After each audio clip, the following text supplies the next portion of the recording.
96 বার বলছেন আল্লাহ আর রহমানের ভিতরে 96টা নেয়ামতের কথা বলছেন। প্রত্যেকটা নেয়ামতের পরে আল্লাহ কি বলছে? সাবিয়াইয়ে। এটার অর্থ কি?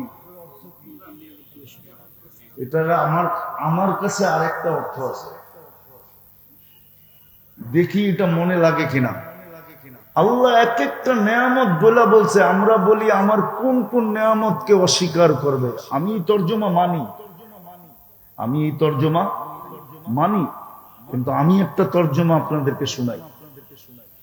আল্লাহ যেন আমাদেরকে বুঝাইতে চাইতেছে, আমি 96টা নেয়ামত তোকে দিলাম, বল তুই আমাকে কি দিলি, বল তুই আমাকে কি দিলি, बता तूने मेरे लिए क्या क्या। আমি তো 96টা নেয়ামত দিলাম তোরে, তুই আমারে কি দিলি বল। উচিত ছিল সারাদিন আল্লাহর নাম নেওয়া। আজকে মুসলমানের এই দুরবস্থা কেন? একটু ভাবেন। 250 কোটি মুসলমান, 60টা মুসলিম দেশ, দুনিয়ার সবচেয়ে বড় কারেন্সি মুসলমানের কাছে, দুনিয়ার সবচেয়ে বেশি ব্র্যান্ড মুসলমান ব্যবহার করে, দুনিয়ার সবচেয়ে বেশি কাপড় চোপড় মুসলমান ব্যবহার করে, দুনিয়ার সবচেয়ে বেশি প্রসাধনী মুসলমান ব্যবহার করে, দুনিয়ার সবচেয়ে বেশি খাওয়া দাওয়া মুসলমান খায়। মুসলমানের চেয়ে বেশি আইটেম দুনিয়ার কেউ খায় না। কেউ আমাকে মিলাইয়া দিতে পারবে না। চ্যালেঞ্জ সারা দুনিয়ার মিডিয়ার সাথে আমার, কেউ আমাকে মিডিয়া দিয়ে মিলিয়ে দিতে পারবে না যে মুসলমানের চেয়ে বেশি কাপড় চোপড় কেউ পরে। আমি এই নূরবাগের মাদ্রাসার কমপ্লেক্সের ভিতরে বসে বলতেছি, আর নূরবাগ তো পুরাটাই শিক্ষিত, কেননা নূরবাগের মানুষের সামনে আমাদের শিক্ষার কোনো মূল্যই নেই। আমরা নিজেদেরকে শিক্ষিত মনে করি না। উনাদেরকে আমি জিজ্ঞেস করি, বিল গেটসের যদি কোনো একটা শার্ট $300 বেশি কেউ দেখাইতে পারে, ওর জুতা আমার গাল। $300 উপরে কোনো শার্ট নাই। কিন্তু এই নূরবাগে এরকম লোক পাওয়া যাবে, নাম বলবো না, চিনি আমি, যার একটা গেঞ্জির দাম, গেঞ্জির হাতা কাটা গেঞ্জির দাম সিঙ্গাপুরি ডলারে $1,500।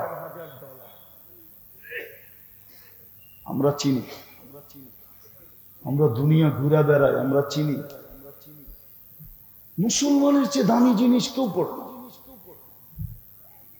তারপরও মুসলমান আজকে সারা দুনিয়ায় ঘৃণিত কেন, দীক্ষিত কেন, অবহেলিত কেন, লাঞ্ছিত কেন, বঞ্চিত কেন, এই দুরবস্থা কেন?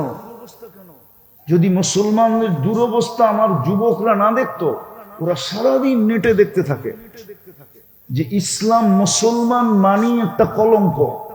এই জন্য ও চুলের স্টাইল পাল্টায় ফেলছে, চুলের স্টাইল চেঞ্জ। ও জানে মুসলমান এটা একটা কলঙ্ক নাম, বিদায় আমি চুলের স্টাইলটা চেঞ্জ করে দেখি, আমার মাথার থেকে কলঙ্কের তিলকটা আমি সরাইতে পারি কিনা।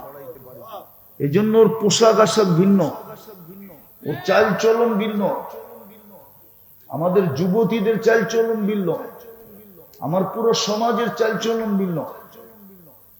নইলে যে উম্মতকে দাড়ি দিলেন জান্নাতে যাওয়ার জন্য, ওই উম্মত দাড়ি শেভ করে?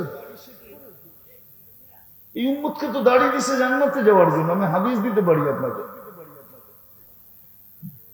যাকে আল্লাহ মুসলমানের ঘরে নিজে নির্বাচিত করলেন, আল্লাহ উম্মতে মুহাম্মদী বানাইলেন। বুঝা আমি শেষ জায়গায় চলে আসছি, জোশে জোশে অনেক লম্বা চলে গেছি। যদিও ডাক্তার এখানে বৈশা বড় বড় চোখ করে আমার দিকে দেখতেছে, আছে আপনাদের মজলিসে ডাক্তার আছে, তো বড় বড় চোখ করে দেখতেছে যে হুজুর তো লম্বা চলতেছে, অথচ একটু আগেও আমার রিপোর্ট চেক করে আসছে।